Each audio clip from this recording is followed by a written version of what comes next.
심리학자로 유명한 하워드 핸드릭슨 목사님이라고 계세요. 굉장히 유명한 분입니다. 이분이 그의 책에서 자신이 비행기를 타고 그 안에서 있었던 이야기 하나를 들려줍니다. 어느 날 핸드릭스 목사님이 비행기를 탔습니다. 사람들은 붐볐고 아이들도 있었고, 그런데 비행기는 갑자기 돌발적인 난기류를 만나게 되었다고 합니다. 비행기가 대기권에 진입해서 난기류를 만나면 굉장히 덜컹거리고 오르락내리락 하면서 안에 탄 승객들은 불안이 찾아오거든요. 아이들은 울었고 여기저기서 웅성대기 시작했다고 합니다. 그런데 그런 순간에도 변함없이 친절하게 서비스를 제공하는 승무원이 있었습니다. 흔들리는 그 비행기 안에 속에서도 흔들림이 없이 웃는 모습으로 승객들에게 서비스를 제공하는 승무원이 있었습니다. 때로는 덜컹거리는 비행기 안에서 사람들이 소리를 지르고 불만을 표시하기도 했는데 그 승무원은 최선을 다해서 상냥하게 안내했습니다. 비행기가 목적지에 도달할 즈음에 핸드리스 목사님이 그 승무원과 이야기할 시간이 있었다고 합니다. 이렇게 물어보았다고 합니다. 당신처럼 충성되게 일하는 항공사는 참 행복할 것 같습니다. 이렇게 질문하니까 이 승무원이 빙그레 웃으면서 이렇게 대답했다고 합니다. 저는 예수님을 위해서 일하고 있습니다. 저는 예수님을 위해서 일했을 뿐입니다. 여러분, 우리가 누구를 위하여 살아가야 할까요? 인생의 진정한 목적은 하나님을 영화롭게 하고 영원토록 그를 즐거워하는 것이라고 우리가 알고 있지만 실상에서 우리가 그렇게 살기는 쉽지 않습니다. 오늘 우리 모두는 땀 흘리는 일터에 주님이 함께 하심을 노래했으면 좋겠습니다. 오늘 주일 예배가 세상으로 나가는 거룩한 준비의 시간이 되었으면 좋겠습니다.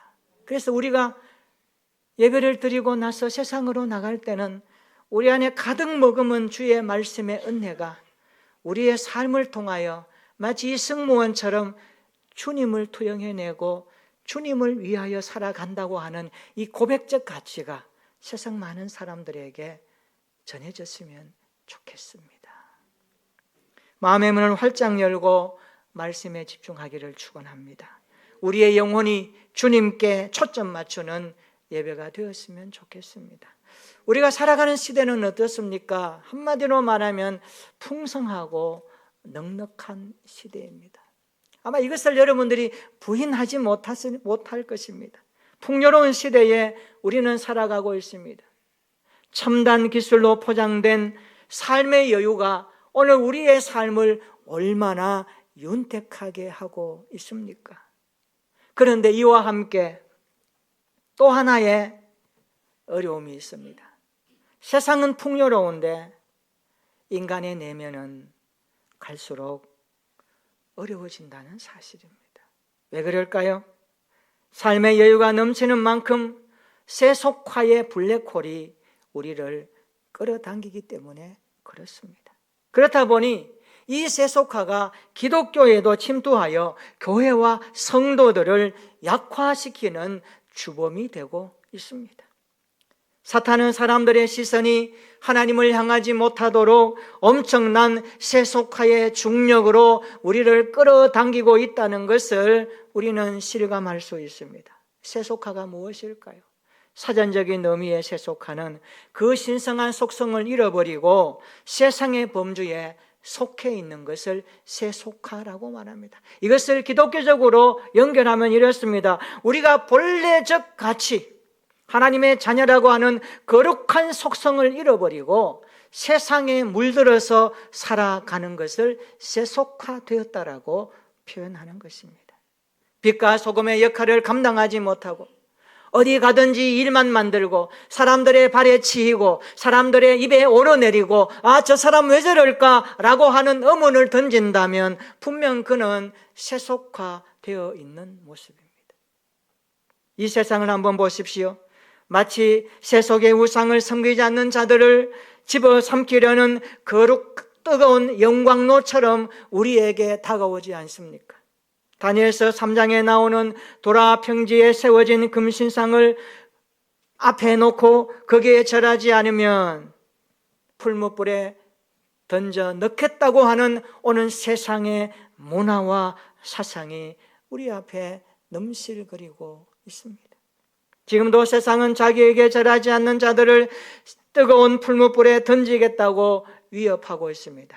때로는 매력적으로, 어떤 때는 유혹하면서, 때로는 엄청난 위협을 가하기도 하면서 사람들을 집어삼키고 있습니다. 그래서 세속화의 신앙은 우리의 힘을 약화시킵니다. 세속화는 신앙의 힘을 약화시킵니다. 이는 마치 삼손이 머리카락이 잘림으로 말미암아 힘의 근원을 잃어버린 것처럼 한 여인에게 넘어가서 머리카락이 잘린 삼손을 보면서 누구나 어리석다고 말할 것입니다. 그런데 세속화의 가위가 기독교인들에게도 다가오고 있다는 것을 우리는 잊어버리면 안 됩니다. 많은 그리스도인들이 세상 일에 마음이 뺏겨 복음대로 살지 못하지 않습니까?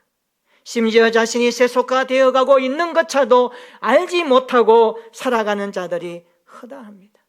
우리 중에 혹시 세상의 소리는 확성기처럼 강하게 귀에 들어오는데 하나님의 소리는 희미하게 들려오지는 않습니까? 세상은 태산처럼 크게 보이고 천국은 모래알처럼 작게 보이는 모습이 우리 앞에 펼쳐지지는 않습니까? 세속화는 신앙의 힘을 약화시킵니다. 호세아 시대에도 세속화는 넘실거렸습니다. 호세아서는 영적인 힘을 잃어버린 이스라엘을 향하여서 그들의 삶과 신앙 사이의 괴리의 모습을 보여주고 있습니다. 그리고 이스라엘을 향한 하나님의 마음을 뜨겁게 선지자의 입을 통하여 외치고 있는 메시지가 호세아 성경입니다. 오늘 본문 호세아 7장 8절 한번 읽어볼까요? 우리 한번 읽어보겠습니다. 호세아 7장 8절입니다. 시작. 에브라임이 여러 민족 가운데에 혼합되니 그는 곧 뒤집지 않은 전병이로다. 아멘. 여기 에브라임이 나옵니다. 에브라임이 누굽니까? 요셉의 아들입니다. 므낫세와 에브라임, 두 번째 아들이죠. 에브라임의 어머니는 누굴까요? 이집트에서 태양신을 숭배하던 제사장 딸 아스낫이 에브라임의 어머니입니다. 그러니까 에브라임은 요셉과 아스낫 사이에 태어난 뭘까요? 혼녀랍니다. 혼녀라예요.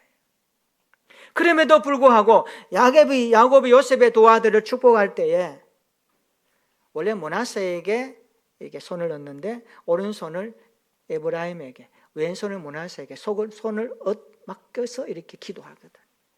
그러니까 요셉이 보다가 아버지 이 잘못됐으니 그러니까 야곱이 뭐냐니까 나도 안다 그랬어요. 그런 축복을 받았던 에브라임의 후손, 북이스라엘의 10지파 가운데 가장 힘있는 지파가 에브라임 지파입니다. 그런데 그들이 세속화에 빠졌습니다.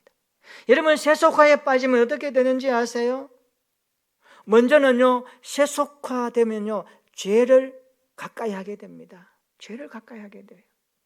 7장 1절 한번 보세요. 뭐라고 합니까? 그들은 거짓을 행하며 도둑질하고 노략질했다라고 언급합니다.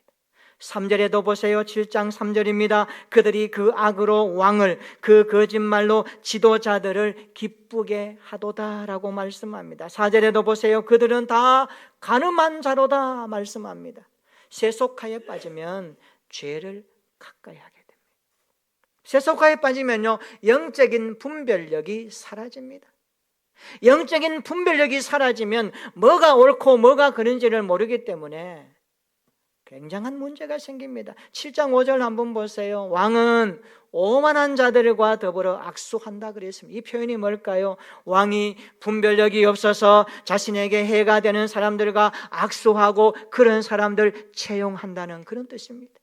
실제로 북왕국 말기에는요, 정치적 이중성 때문에 궁중 안에서는 4번의 반역과 그리고 음모와 배신으로 왕조가 4번이나 바뀌어버렸습니다. 그 짧은 시간에 얼마나 그 당시의 상황이 세속화되었는지 우리에게 보여주고 있습니다. 세속화에 빠지면요, 기도하기를 싫어합니다. 기도하기를 싫어합니다. 국가적으로 이렇게 엄중한 상황인데도 그들은 하나님을 찾지 않았습니다. 7장 7절 끝에 한번 보세요. 뭐라고 합니까? 그들 중에는 내게 부르짖는 자가 하나도 없도다. 하나도 없도다. 지금 나라가 어렵고 힘듭니다.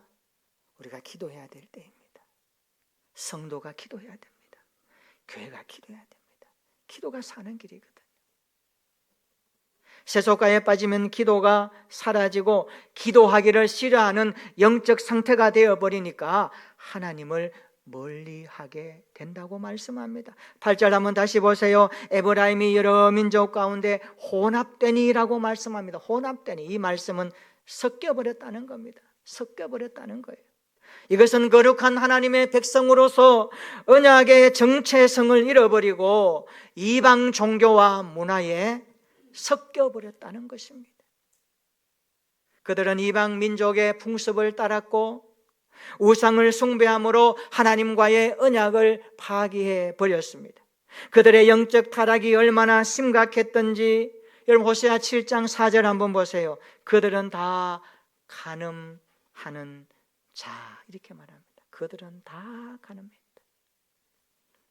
영적 간음이 뭔지 알죠? 하나님 외에 다른 것에 마음을 두고 그것을 자기의 와이프처럼, 자기의 남편처럼 섬겼다는 겁니다.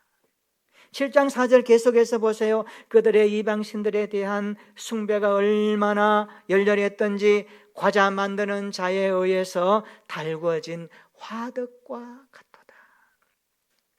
성경에 비유적인 표현들이 많이 나옵니다. 잘 연구해서 해석해야 됩니다. 달구어진 화덕과 같다는 말은 이방신들에 대한 그들의 마음이 너무나 뜨거운 달구어진 화덕과 같기 때문에 언제나 죄를 지을 준비가 되어 있다는 그런 뜻입니다.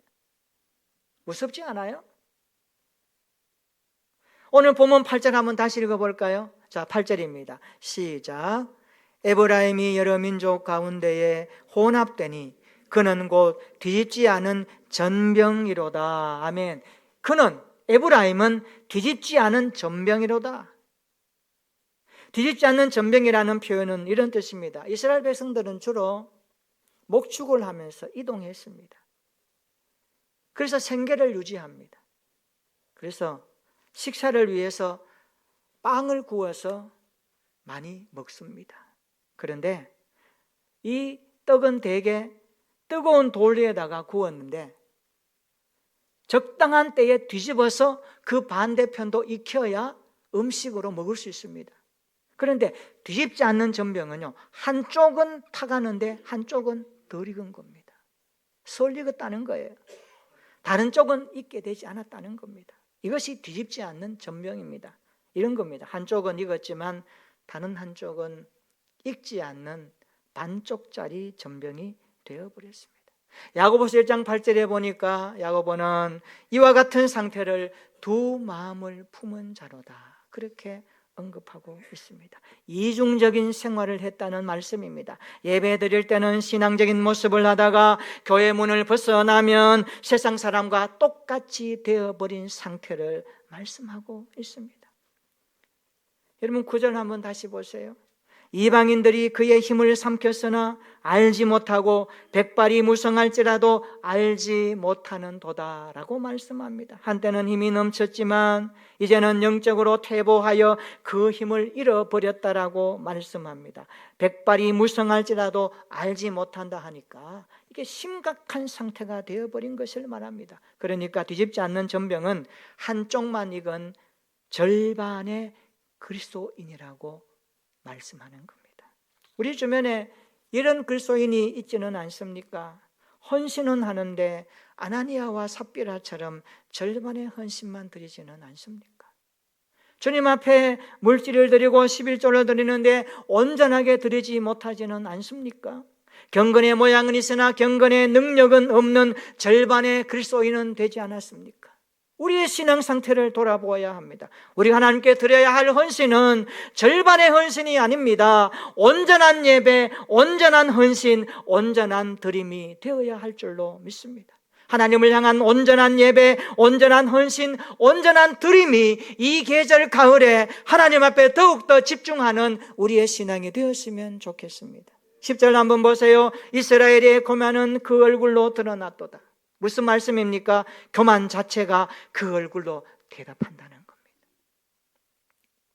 10절을 다시 한번 볼까요? 그들은 이 모든 일을 당하여도 여호와께로 돌아오지 않습니다. 하나님께 구하지 않습니다. 북이스라엘은 내외적으로 참담한 불행과 재앙을 겪으면서도 하나님 앞에 구하지 않았습니다. 그만큼 세속화에 깊이 물든 상태가 되어버렸음을 언급하고 있습니다. 우리 그리스도인은 세속화를 경계해야 됩니다. 성도는 세속화를 극복해야 됩니다. 하나님의 자녀는 세상의 물결 앞에서도 떠내려가지 않고 오히려 거슬러 올라가는 삶을 살아야 하는 것입니다. 그렇다면 우리가 세속화를 극복하려면 어떻게 해야 될까요? 오늘 한 가지로 말씀을 드립니다. 세속화를 극복하려면 힘써 여호와를 찾으며 예배 자리를 지켜야 합니다. 따라서 해볼까요? 힘써 하나님을 찾으며 예배 자리를 지킵시다. 이게 우리가 사는 길입니다. 힘써 여호와를 찾으며 예배 자리를 지킬 때에 세속화는 극복될 수 있습니다. 여러분, 하나님과 멀어질 때 세상과 가까워지지 않습니까? 반대로 하나님과 가까워질 때 세상과는 멀어지게 됩니다. 세상 사람 날 부러워 아니하여도 나도 역시 세상 사람 부럽지 않네. 하나님을 향한 고백과 신앙이 뜨거우면 하나님을 찾는 자에게 세상의 그 어떤 것도 사실 잠깐임을 압니다. 그래서 세상의 여러 것에 마음 뺏기지 않습니다. 하나님과의 관계가 느슨해질 때 세속화가 밀려온다는 것을 알아야 합니다. 세상 풍속에 물들어 살면 그것이 세속화로 가는 지름길이 된다는 것을 깨달아야 합니다. 성도는 하나님을 찾아야 합니다. 성도는 힘써 하나님을 찾으며 나아가야 합니다. 힘써 하나님을 찾는 것이 예배입니다. 여러분의 삶의 자리에서 하나님을 찾음으로 진정한 삶의 예배가 시작되기를 축원합니다. 우리를 낫게 하시고 삼으시며 살리시고 일으키시는 그 하나님을 찾음으로 살아가는 예배의 삶이 되시기를 축원합니다. 호세아 6장 1절 한번 읽어볼까요? 바로 앞에 보면 호세아 6장 1절에 호세아 선지자는 이렇게 외칩니다. 호세아 6장 1절 우리 다 같이 한번 읽어봅니다. 시작. 오라 우리가 여호와께로 돌아가자. 여호와께서 우리를 찢으셨으나 도로 낫게 하실 것이요 우리를 치셨으나 사며 주실 것임이라. 아멘. 따라해 볼까요? 오라 우리가 여호와께로 돌아가자. 세속화를 극복하려면 하나님을 찾아야 합니다. 그리고 예배자로 살아야 합니다. 우리 모두 여호와께로 돌아가는 교회 공동체가 되기를 축원합니다. 하나님을 찾으며 예배 자리로 나아가는 날마다의 모습이 되기를 축원합니다. 우리 성도들이 하나님을 찾으며 예배의 자리를 확보할 때 우리는 세상에서 반듯한 그리스도인으로 영향력을 행사할 수 있습니다. 대마처럼 세상으로 가지 마시기를 바랍니다. 오히려 누가처럼 바울과 함께 성도들과 함께 교회와 함께 하나님 앞에 살아가는 우리의 모습이 되시기를 축원합니다. 욥기 1장을 한번 보십시오. 우스 땅에 욥이라 이름하는 사람이 있었는데 그는 부자였습니다. 아들 7, 딸 3, 10남매를 길렀습니다. 부자였습니다. 정말 대단한 사람이었습니다. 부자 중에 부자였습니다. 그런데 욥은 어떻게 세속화를 극복했는지 욥기 1장을 펼치면 우리에게 굉장한 하나님의 말씀으로 들려주고 있습니다. 자녀들이 생일이 되면 성결하게 합니다. 깨끗하게 하고, 그리고 아침에 일어나서 욥은 자녀들의 명수대로 제물을 준비하여 번제를 드립니다. 오늘날로 말하면 예배를 드렸다는 겁니다. 구약의 번제는 제사인데 신약에는 예배거든요. 그리고 욥기 1장 5절에 보면 욥이 이렇게 기록을 합니다. 이것은 욥이 자녀들을 향한, 하나님을 향한 그의 마음에 있었던 내용입니다. 그게 뭘까요? 이는 욥이 말하기를, 혹시 내 아들들이 죄를 범하여 마음으로 하나님을 욕되게 하였을까 함이라. 그 다음이 중요합니다. 따라서 해볼까요? 욥의 행위가 항상 이러하였더라. 할렐루야. 욥은 자녀들이 세속에 빠질까봐 항상 하나님을 예배하며 하나님을 찾았습니다. 얘들아, 너희들 하나님 잃어버리면 안 된다. 하나님 찾아야 된다. 예배자로 살아야 된다. 이것이 세속화를 극복하는 비결임을 욥은 일찍이 알았습니다. 사랑하는 성도 여러분, 힘써 하나님을 찾으며 예배의 자리를 지키는 우리 성도들 교회 되시기를 축원합니다. 세상이 아무리 변화무쌍할지라도, 시대가 아무리 쓰나미처럼 밀려올지라도, 문화와 환경과 여건이 할 수 없다라고 사람들이 말할지라도 아닙니다. 하나님을 찾으며 예배 자리를 지킬 때 우리는 세상의 물결을 이어 하나님의 나라를 향하여 거슬러 올라가는 믿음의 삶을 살 수 있습니다. 이런 은혜가 저와 여러분들의 가슴 가운데 꽂혀지기를 축원합니다. 하나님을 힘써 찾으면 죄를 멀리할 수 있습니다. 하나님을 힘써 찾으면 영적인 분별력이 작동합니다. 하나님을 힘써 찾을 때에 기도가 회복되지 않습니까? 오늘 우리 시대에 이런 모습으로 하나님 앞에 나갔으면 좋겠습니다. 점점 기도하기를 싫어하는 시대가 되었습니다. 점점 모이기를 피하는 어떤 사람들의 습관과 같이 따라가는 시대가 되어버렸습니다. 왜 그랬습니까? 남 탓할 필요 없습니다. 내 신앙을 오늘 말씀 앞에 한번 올려놓아 보십시오. 나는 세속화되고 있지 않는가? 나는 세상 물결 따라 이래도 저래도 좋은 그러한 삶을 따라가는 환경의 사람은 아닌가? 하나님을 믿는 구원의 백성이라는 거룩한 정체성을 가짐에도 불구하고 세상 사람들에게 나의 신앙적 칼날을 말하지 못하고 그냥 같이 살아가는 모습은 아닌가? 오늘 이 말씀 앞에서 다시 한번 각성하고 돌아봤으면 좋겠습니다. 그리하여 예배 자리를 지킴으로, 하나님을 찾음으로 거룩하신 하나님 앞에 대면하여 살아가는 은혜가 우리 모두에게 있기를 주의 이름으로 축원합니다. 거친 세상의 물결 파도 앞에 떠내려가지 맙시다. 시대가 아무리 그렇더라도 그것을 따라 인정하지 맙시다. 시대는 시대입니다. 하나님의 거룩한 물결은 교회와 성도들의 신앙을 통하여 파도처럼 나갈 것입니다. 이런 시대에 세속화에 물들지 않기 위하여 날마다 하나님을 찾고 예배 자리를 지키면서 이 시대에 하나님이 기뻐하시는 온전한 그리스도인들로 자라가시기를 축원합니다. 그래 우리의 삶의 모습을 통하여 하나님 계심을 세상 많은 사람들에게 말해주며 복음의 통로로 쓰임받는 우리 모든 성도들 되시기를 예수님의 이름으로 축원합니다. 아멘. 우리 함께 기도하겠습니다. 호세아서는 영적인 힘을 잃어버리고 신앙과 삶 사이에 괴리가 생긴 이스라엘을 향한 하나님의 마음을 전합니다. 세속화는 신앙의 힘을 약화시킵니다.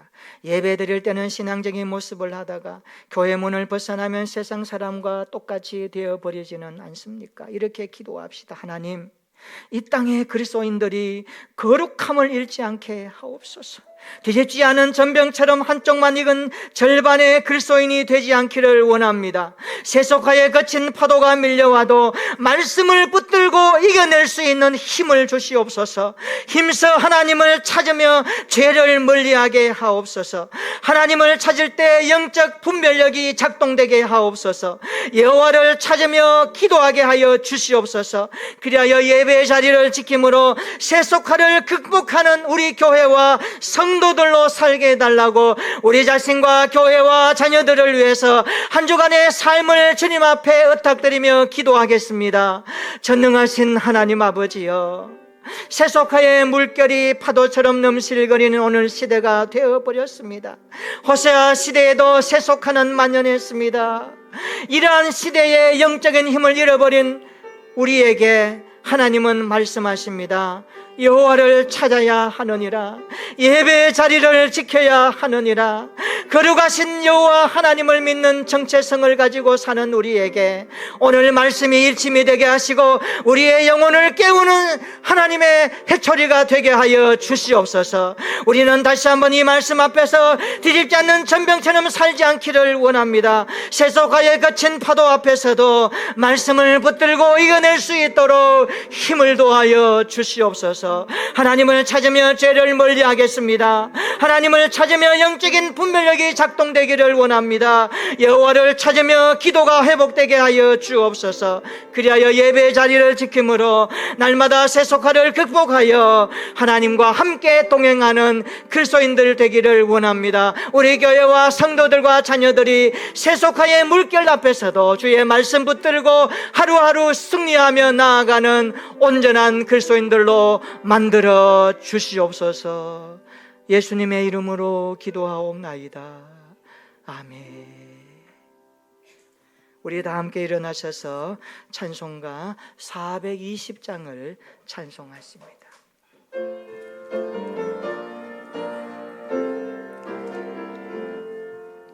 너 성결케 위해 늘 기도하며 너 주 안에 있어 늘 성경 보고 온 형제들 함께 늘 사귀면서 일하기 전마다 너 기도하라. 너 성결케 위해 내 머리 숙여 저 은밀히 계신 내 주께 빌라.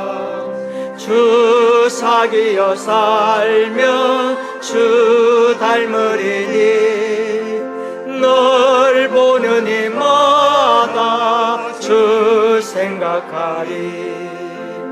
너 성결케 위해 주 따라가고 일 다급하여도 당황치 말고 참 즐거울 때나 또